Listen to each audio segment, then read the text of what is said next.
So let's start potential energy. We already talked about potential energy a little bit. This is a little bit of a quicker section, which I like about this. And then we're going to get into 6.6 through 6.9. We're going to do that all as one section. And we're going to spend a couple days on that section because it's a little bit lengthy. It's probably the most important because it's the culminating section. It puts all of this together. So today's is another introductory section. In the last one, we talked about work and we talked about kinetic energy, two really important aspects. Today, we're going to talk about potential energy as a whole. And when I say potential energy as a whole, I mean we're going to talk about what's called gravitational potential energy and elastic potential energy. Gravitational and elastic. So let's discuss and let's get into these right away. So first, our first definition of just potential energy is the energy associated with an object because of its position, its shape, or its condition. Position, shape, or condition. When I started this lesson last class, I asked you guys the question, does the textbook have energy? Remember, and I held it up in the air? And a couple of you right away said, yeah, it's got potential energy because you took physical science in middle school. You had seen it already. Why does it have potential energy? Because it has the energy due to gravity.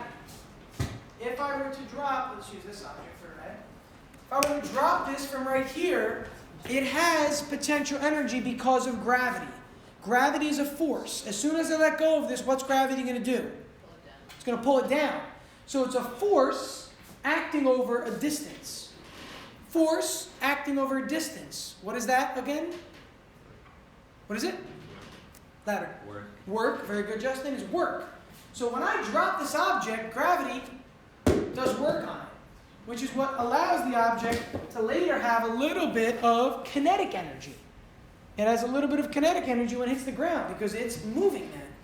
So potential energy can be, again, because of its position, which is where gravitational potential energy comes from. Its shape, that's a little bit of a weird one, but that was the one I talked to you guys about with a slingshot. You pull back on it, right? The shape or condition of that spring, it stores energy. Like a pinball machine. You pull back on the plunger? Yeah, plunger. You pull back on the pinball plunger and you let go of it, it automatically transfers the energy in the spring into the actual ball itself. I know plunger is a weird word, right? But it is. It's a weird one. Not the plunger you're thinking of, obviously. So we have two types of potential energy again. We're going to talk about gravitational, and then we're going to talk about elastic energy, which is stored in like a spring or a slingshot or a rotational spring, anything that will unwind itself. Okay?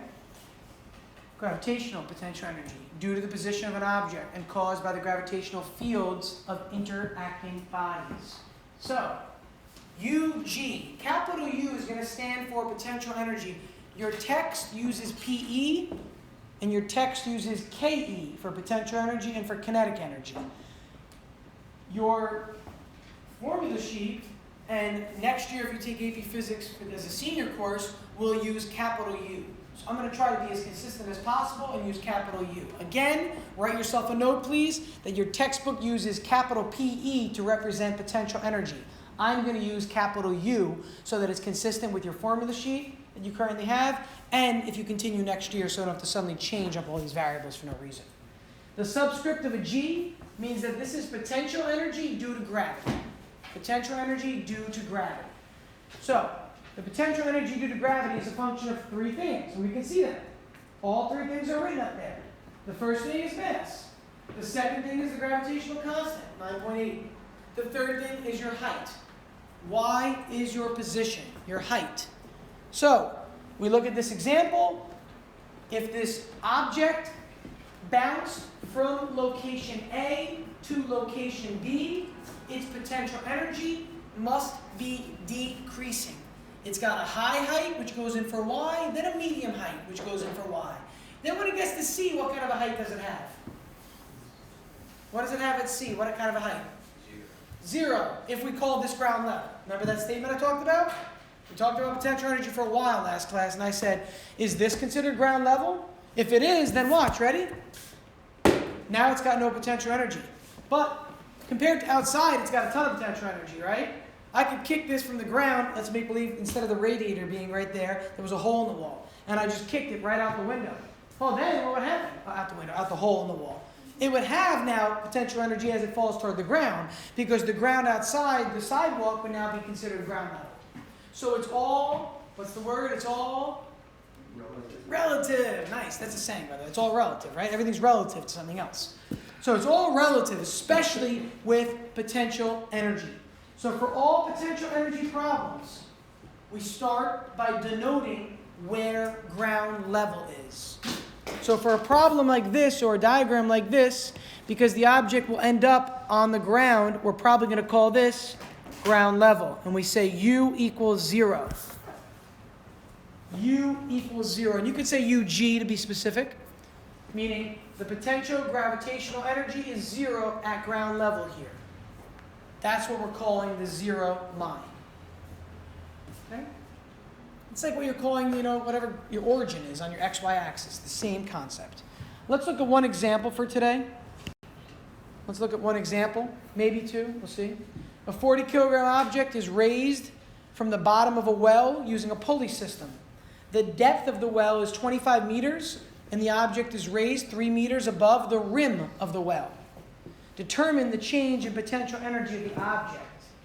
Determine the change in potential energy of the object. I'm going to start with a diagram. Okay, I'm going to start with a diagram. So let's say that this is the earth. Here's some grass. Here's some grass over here. And then wells are usually like this. This is what they look like. It's a long cylindrical chamber down to the bottom of a well where there's water. There's usually like a lip on the edge of it. The top of the well has a little lip on that side as well. And then that's the opening of the well. Then in this case, we had what looked like a pulley system, right? It says it's a pulley with a rope. And maybe there's an applied force acting on that pulley system. And that pulley system is attached to the top of the well. Okay? So the green is the grass. The bottom of the well is denoted with that elliptical shape at the bottom here. The rim of the well is denoted with its elliptical shape toward the top. And then we know that the pulley is about 3 meters above the rim of the well. Okay? So where is this object to begin? To begin, here's the object down here at the bottom. And there's the rope attached to it. We're lifting this up, and this is how water used to be excavated from the ground. You would lower a bucket into the water. It would go below what's called the water table. So the well would have water up until here. You would lower that bucket. It would fill. You would then raise the bucket, and you would get a bucket of water. You would do it again. Get another bucket of water over and over. And then somebody said, this is stupid. Let's create something called a pump. And that's where the pump came from. And that's a whole other thing. Archimedes really is the one who came up with the pump, but a long, long time ago. So the question that we're concerned with is, what is the change in potential energy of the object from beginning to end? From beginning to end. So this is a really interesting question because it raises the notion of what do we consider ground level?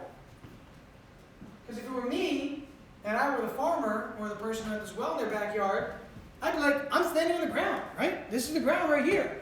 Here's the well, here's the pulley, and then the well goes 25 meters into the ground. So I would consider, if it were me, the green grass to be ground level. If I were literally walking around, that's the ground to me. But in this problem, in all problems, we want to consider the lowest point an object will be at to be ground level. The lowest, write this down, the lowest point an object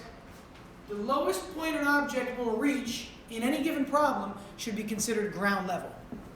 The lowest point it reaches, call that ground level. So what is ground level in this problem? Francisco? Yeah, the bottom of the well. So let's start this problem by putting a dotted line across here and say UG equals 0. We got to do this for these problems. You need to dictate or denote on your problem where the ground level is, so that you can then solve the problem accordingly. And going forward, so that if you take a test through me, or if you stay in for AP next year and take an AP exam, so that your AP grader knows what you're talking about in your problem. This is why you do that. So you start with a statement that says that's ground level. Okay. Now, with that said, how far does this object move vertically from initial to final position?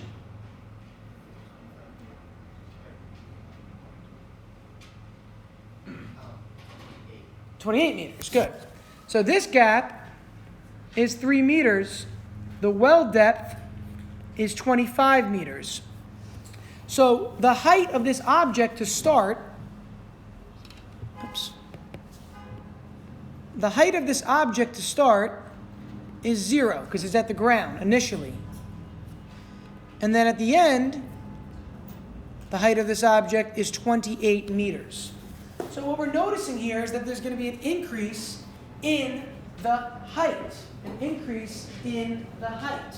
Well, the increase in the height is what's going to cause there to be some potential energy. We know the mass of the object is 40 kilograms times 9.8 meters per second squared times 28 meters. Give me one more minute. Will give me the potential energy of this object when it is at the top. That amount of energy is 10,987 joules, approximately. It might be rounding separate. It might be rounding off a little bit. It was 9.81 last year. How do I know that this is the change in potential energy?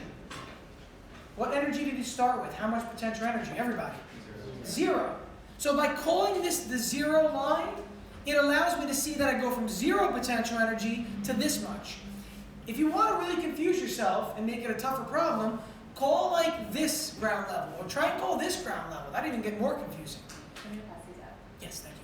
If you call this ground level the top of the well, then you would start with what kind of potential energy?